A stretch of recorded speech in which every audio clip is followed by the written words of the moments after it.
Hey guys, it's Michaela. You know me because this is my blog, but you might not have seen my face if you haven't watched our book club videos, which you should have.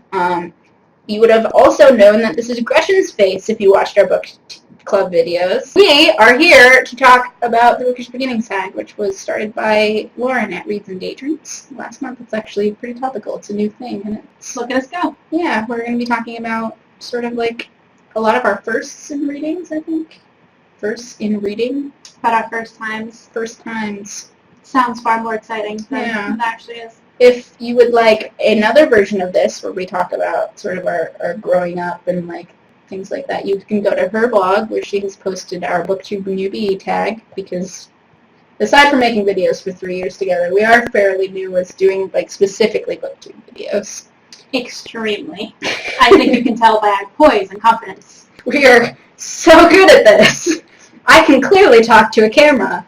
But yeah, no. So, do you want to get into this? This video is going to be a mess. The other video is pretty okay. This one's just going to be like a shit show. It's fine. It's on my blog. We're fine with that.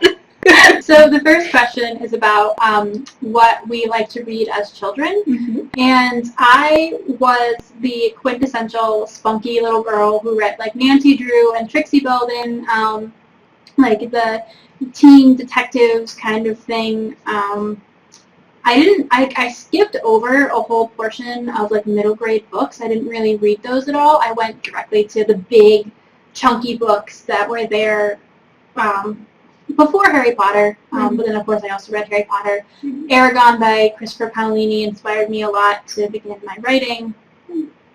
So yeah, basically if it was like one of those mass series with like the spunky young female, like spunky female protagonist. Yeah, I think that speaks to what I read now. But it's still same. It hasn't changed. You're like, I know what I like and I like it. Yeah. But yeah, that's what I read. I feel like for me, I don't know, it's also probably telling of me as a person now as it was back then, that I read a lot of what the boys were reading, because like we have our current series for book club where we're reading Pendragon, which was very clearly marketed at boys originally. Like Harry Potter was marketed neutrally to either one, but Pendragon was kind of exclusively marketed to boys. I read a lot of Goosebumps and Fear Street and like Scary Stories to Stay in the Dark. You could see that I liked horror. Like I was like I liked creepy books a lot. You're not into that. If we're talking middle school though, I sort of transitioned from like all of those huge, massive like series for children. Like we talked about in the other video where I was like Bailey, School Kids, the Matter Treehouse, Animorphs, like those like little chapter books that I think like Scholastic puts out. Yeah. Two classics. Like I read Robinson Crusoe and Tom Sawyer and Huck Finn and like all of these like pretty really challenging like classic books in middle school. Like I read Moby Dick in middle school, and I know for a fact that I did not understand it, but I read it, which is why one of our professors said that he didn't read Moby Dick until grad school, and even then he didn't understand it. And I had this like weird moment where I was like, I know that I read that book in middle school, so like I don't know, I can't honestly be like, I'm so good at reading, because I know for a fact that I was just like, this is weird. This is just this guy talking about whales. Like, he really cares about whales. But, like, that's what I went to. I went from tiny chapter books. Like, you went to, like, chunky, like, sort of fantasy, like, books. And I went, you know what I'm going to read? Classics. And then I immediately went, you know what I don't like? Classics. I read like Tom Sawyer and stuff, but I immediately just picked that up, like read through it, was like, no. I know that I really loved Swiss Family Robinson. Like that's one that I really loved and I would like to revisit. But like out of all of those, I feel like that's partially why I'm so dissatisfied with my degrees. Like because I've read a lot of these when I was younger and I didn't enjoy it, and I still don't enjoy it. So. Here we go. Yeah, I went from that to romance novels in high school. Like it's a pretty weird jump there, huh? Yeah, no. I read boy books, and then I read classics, and then I read what is the equivalent of trash in the literary circles. And now I read literary fiction. What is happening here? There's definitely some art in Fabio's abs, that's all I have to say. Question I'm going to ask you, because I don't think that I can honestly remember right now. What was your first adult fiction book that you tried to read or that you were excited to read, if you can't remember? I actually think I have the answer to this, and I can't prove it. I mean, I'm not like kind of discounting classics because classics kind of transcend everything, and they're like, everyone should just read this at all times kind of thing. No matter what. But my dad was the person who really got me into reading. He read to me as a child, and he really liked this, the Clive Cussler series, back when he was mostly just doing his Dirk Pitts.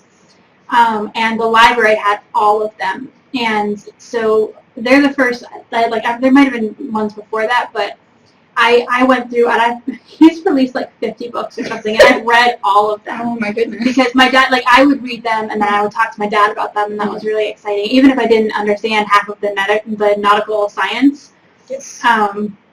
But I would read them, and plus they are like realistic, but they're alternate history kind of thing, and that was really, really interesting to me because I'm a history buff as well. Gotcha. So probably any of my other adult fiction has probably been historical fiction. I eat that up as well. Yeah. If we're excluding classics, and that's fine by me, because I can't honestly remember what my first classic was in middle school. I don't know. And we're going to that thing that I briefly mentioned in high school where I started reading romance books, which are very explicitly adult books. Those have gnarly sex scenes in them, and by gnarly I don't mean nasty. Just like they're there and they are explicit. I would have to say that my first one was Dead Until Dark, which is the first book in the Sucky Stackhouse series that True Blood is based off of. If you watched True Blood and didn't know they were based off of books, the first one's called Dead Until Dark. It's actually really good. The first 6 of those books are really good, and then it just kind of like spirals down, and I don't think I even read the last one in that series because I was just like, I don't care anymore. She kind of like boned my favorite character in the second to last book, and I went, now I really don't care. Like, I was already kind of like, at the end of this, and now you just, I don't want any more of this. So I can say that was my first adult book, and I have the like very great story of I was sitting in geometry class in high school, and the sex scene happened, and I was like, oh, they're not going to do a sex scene. It's going to go away. It's going to fade to black. Like, everything fades to black. They're not actually going to have sex. And then there was a sex scene, and I closed the book, and I put it down on my desk, and I folded my hands on top of it, and my geometry teacher walked over and goes, I read that book, and I liked it a lot. And I went, it's all right. Yeah, it's pretty good. See, I had the thing where my parents, like, weren't going to tell me about The Birds and the Bees for, like, a while, and my aunt just threw romance novels at me, and I read them, and I was like, this just taught me so much more than I ever knew. Like, I was a sophomore in high school, so I knew what sex was, but I was not expecting it to just be there. 12. Ooh. I was 12, and, like, I had an idea that there was, like, something about this that I didn't know anything about, but I was that person that was like, oh, I don't know what everyone's talking about, and I knew nothing at all, and I was like, why would anyone do this? What was the classic book you read not because of school? No, this is the question I tried to avoid answering with the last question. I know. And as we kind of discussed, I would actually have to say that I've already probably suggested it was probably Tom Sawyer. At least that's the one that I have the youngest memory reading. I mean, but also a lot of the books that I read when I was younger were actually German classics because my family's very German. They were in English. I didn't read them in German. But like I was based on a lot of like German fairy tales and German stories and German novelists. So the first American classic I can remember is Tom Sawyer. There might be more before that, but I'm not sure. I just read that. It was big. It was big, and I was like, this is exciting. Is Anne of Green Gables count as a classic? Oh, I read those too, probably. Then Anne of Green Gables. I did as well. And that whole series I read. Also, I'm pretty sure Little House in the Big Woods counts kind of as a classic. Little House on the Prairie kind of can. They're old. They're like 1800s. Like, I mean, I count it. It's like, yeah. It's not, maybe not in the literary canon, but it's definitely a classic. And those I think I read concurrently. I read Mary Poppins, the whole Mary Poppins series. Are those considered classics? Because, again, old. I mean, Julie Andrews is a national treasure. They're by making the movie a classic, and they're by making the books. The books are great, and they're way wackier than that film. Like, I have read the books nor seen the movie. Oh, Gretchen, darling. My family didn't do TV. No, I went to a school that did no technology. It's fine. I was denied a childhood. You were denied a childhood. No. The next question is to talk about a book that introduced you to a new favorite genre or writing style. Do you want me to go first? Because I can do this. Technically, Twilight introduced me to paranormal romance, which I was then in a hole of in high school, like I just said with Dead Until Dark. Twilight, I'm going to get controversial here. We're going to get slightly controversial here. Twilight, as bad as it is, did get me interested in books that sort of had romance as, like, the main plot, and I think why I was, like, so obsessed over this is because of my sexuality, which I'm not going to get into detail with here, but, like, I didn't understand that, so reading about it was almost fantastical. Like, the fact that there were monsters and people as well is even higher, more fantastical, but, like, the whole thing in general was just fantasy to me, so it wasn't, like, realistic in any case. I never was like, this is how love works, and at any time. Thank God. But it technically, Twilight introduced me to paranormal romance. I think for me, it was very difficult to get into the books that I knew I was going to read for school, because I came into my English degree basically saying, well, I just want to read. Like, I'm a reader, and I also wanted to teach. So I was like, all right, I'm going to do that. But I really didn't like anything that I read in high school, except for actually Jane Eyre. I really liked Jane Eyre. Okay. And I don't know what it was about that book, but it was like, oh, maybe there are some classics that I will like. And it turned out to be rather untrue. But just that one. But then we did, well, I was really big into newspaper poetry for a really long time, the idea of taking a newspaper article and scratching it out. And then for book club, our first year, we did this book by Jonathan Safran Foer, which had all of these, like, words cut out. Tree of Codes. Tree of Codes, yes. And between that, and between that and taking some actual, like, contemporary postmodernism classes here at college, I was like, oh, there's actually a really big field of something recognized by the literati that I actually enjoy, because most of, if you say YA to anyone, they're like, and trash. And I'm like, put that next to the romance books and burn them all. Yes, which if you go to my blog, you will see tons and tons and tons of rants on the subject. Just, like, search YA, and it's like, Rah! But yeah, I'm really into really weird books that just, like, break all of the rules. Yeah. And that... So yeah, I think Tree of Codes pretty cool. You're welcome. I can't name. That was my pick. It was. I can't name any of the ones that were actually taught to me that I was like, this is cool. But so I'll give all the credit to you. Yeah, you're welcome. Thanks, friend. See, I this is why we're doing this, to share books with each other, because there are good books everywhere. I've made them like some of my YA books. Yes, there are some that we did like. There are others that we did not like at all. I just need to do some more preschool. At the same time, you did not like them, so it's not like... No, I didn't either. So it's not just us. It's not like I love this, and we're like, it's just like, this was not good. What was the first literary prize winner that you read? And we had to look it up for you. Okay, but here's the thing, because this isn't true, because I read Beloved, like, 1 or 2 years ago, and I know that that's not true, because Beloved is, like, the one that I can think of, but I just don't, like, I'm not one of those people that is really even familiar with a lot of the book prizes that happen in the world. It's not, I read what I like to read, and I've had such a, I don't want to say negative view of pretentious prizes like that make me just run away. And I bet you the books are really good, and and they sound good. Like we've been looking into this year's in particular, and they all sound good. But for me, it was just like that. If it was on a shelf in a bookshop, you wouldn't pick it up. No. And even if it had the prize on it, you wouldn't pick it up. Well, no, but here's the thing. Me seeing a prize on a book in a bookstore frightens me, because I'm so used to, especially in children's literature for a really long time, they would pick the books that I hated because they were more like literary, and I just didn't like them. So for me, actually picking a prize-winning book is like a stigma that I don't want to attach myself to, because I want to pick up a book and be excited by the book. Yeah. Which is, I would like to break out of that, especially as the book prizes get more inclusive and interesting, because when we were younger, even then, they weren't. All high literature. High literature. It's way over our heads. I think for me, I have to say The Road by Cormac McCarthy is the first one that, like, I registered that it had won a prize, because I think I had to read that freshman year in high school for independent reading or something, like, whatever. That was back when they tried to force kids to read outside of school, and I was like, I do this on my own already. Like, what is this forcing thing? But, like, there were literally kids who, that was when you had to do an independent reading project where you had to I write didn't a go to book. public school. Yeah. I didn't go to public school. I always tell this story of I was a senior in high school, and the girl was sitting next to me, and I was reading a book, and she says, "You're reading a different book from yesterday?" And I said, "Yes." And she said, "Did you not like that book?" And I said, "No, it was fine." And she said, "Well, why are you reading something different?" And I said, "Because I finished it."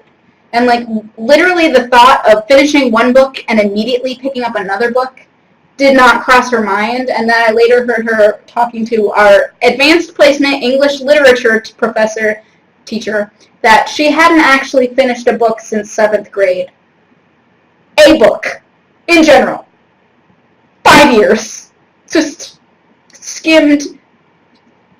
I think I need to, like, get up and vomit now. There are people in public school who don't read. So yes, there was a time when you had to read on your own and then write a book report to show that you read on your own, and even then people didn't really care as much. But yes, I read The Road by Cormac McCarthy, which had a prize, and I registered that it had a prize and was reading it because of that. I don't necessarily seek, okay, so this is going to be a lie because I'm going to be reading the short list of the Van Booker books because, if it goes well, we both will be. Yeah. And that'll be fascinating. And we're reading those because they're up for the prize. I do, but, like, I don't necessarily, like, seek only prize-winning books. I will read books if they sound interesting to me, and I don't necessarily pick up something that sounds bad just because it has a prize. Mm-hmm.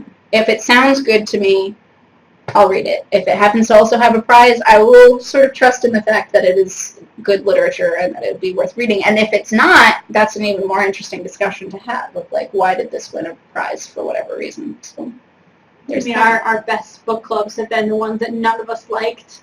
Yeah, because negative discussion is good discussion as much as the ones that all of us like. We're just like, it's just like, it was good, so read it, as opposed to a negative where you're, like, talking about why it was bad and what choices would you make to make it better and things like that, which is much more interesting, but not necessarily great for your psyche if you're just constantly reading bad books. What was the first piece of translated fiction that you read or want to read? I actually have an answer for this. When I was younger, I was convinced that I was going to be an Egyptologist, and I was super into ancient Egypt and ancient Japan and ancient China, and that was, like, my thing. And so I actually had a copy from, like, my great uncle who had just died, and he had all of these books, like boxes upon boxes of books, and I found in it the Book of Genji. Okay. So a very, very old, falling apart copy of this, and I tried to just keep working my way through it, and it took me forever, because when we're talking, like, this big, font this big, like, it was a mess and a half, and at a certain point I was like, I can't do this anymore. So I was really young, and max I was, early double digits when I did this, but I did it. Yeah, I did it. I'm proud of you. Thank you.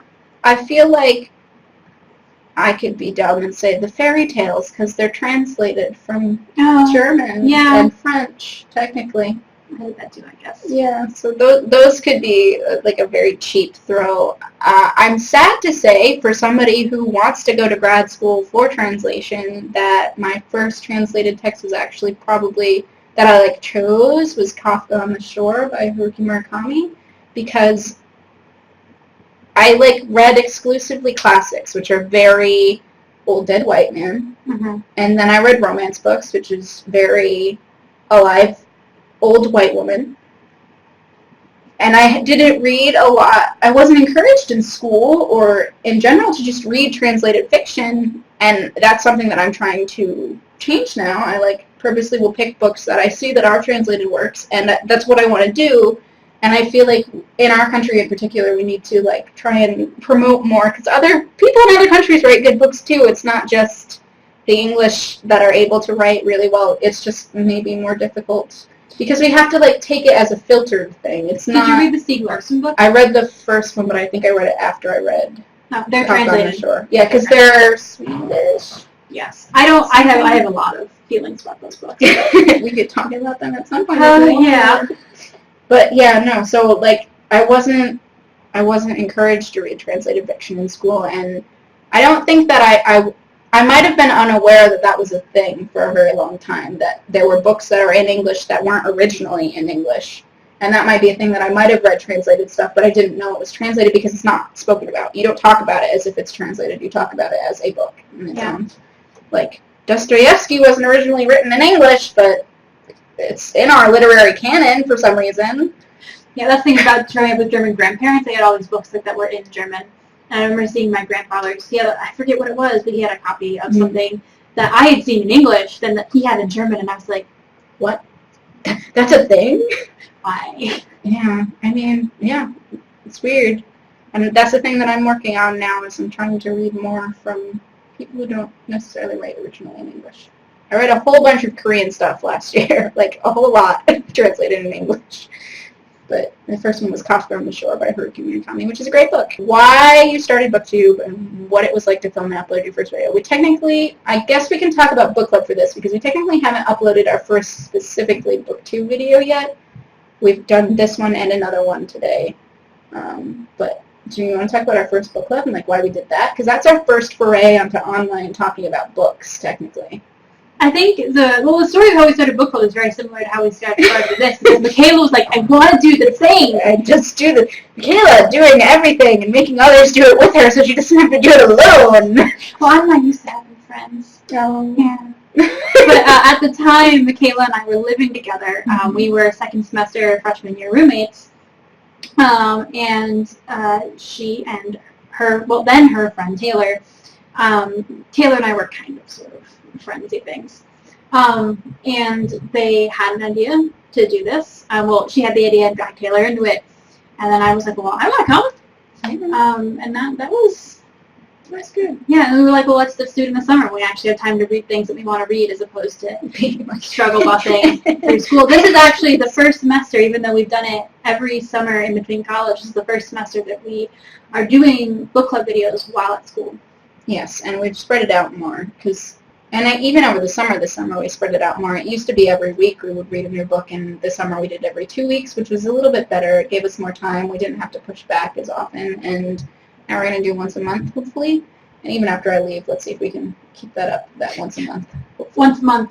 This one is going to be great because we're going to change it up and we're actually all going to be in the same room. Because generally book club, of course, since we're home, we're all in a Google Hangout and we're all on different computer screens. Yep. The last couple that we've done for our Nostalgia Junkie doing the Pendragon series have been really funny because Michaela and I have been in the same room. Yes. And our friend Casey has been in the different space. Which has been really sad for her because we're just like, and she's like, But for our once a month meetings this semester, we all plan to be around the same table with alcohol because we're now over 21 and adults, guys, doing adult stuff. None of us are really heavy drinkers anyways, so it's going to be like that really pretentious, like, I think Taylor's going to bring port, that kind of a thing. But sounds like Taylor. Yeah. So that'll be fun. But that's why we wanted to talk about books together, because we liked each other and we wanted to share books that we liked with each other. Not necessarily because we have similar tastes, but because we cared about different things and wanted to talk about why and why not it was valid. We both have a lot of feelings, but we're not always very socially and able to be like, feelings! It's also a way for us to do what we would have liked to do in our degree, which is read contemporary books that we actually care about and discuss them in a literary fashion, because a lot of what we do in book club is the same thing that we do in our classes, which is just kind of dissecting these books and what makes them good or bad, and why we like certain things or why we don't like certain things, or why one of us likes it and the other one doesn't. My hair keeps going in my face. It's fine, mine does as well. I hope you guys liked this. This was us talking about our bookish beginnings, our firsts, and a lot of different things, and how they're different, for sure. I hope in the future that we can talk about books that we read together, or one of us has read and is maybe pitching it at the other person. I think would also be a good book idea of us trying to convince the other person to read stuff. Oh, yeah. See, good book video ideas. Like I said earlier in the video, we have filmed also the Booktube Newbie tag, which will be posted on Gretchen's blog or on this YouTube channel if you're already here. And I hope that we will see you soon. Also, we still have some Nostalgia Junkie videos and those new book club videos coming out, which are long videos if you don't want this short condensed. I doubt this is a short condensed video, but like, it's like over an hour long video, then go watch that and join us with that, because we do love and care about that a lot as well. Especially the end of the Nostalgia Chunky videos. We're getting to the end of the Pendragon series by DJ Michaela, and shit is gonna go down. Fun fact, Taylor and I were at Barnes & Noble, and his new book came out last week, so he's got new books out, guys.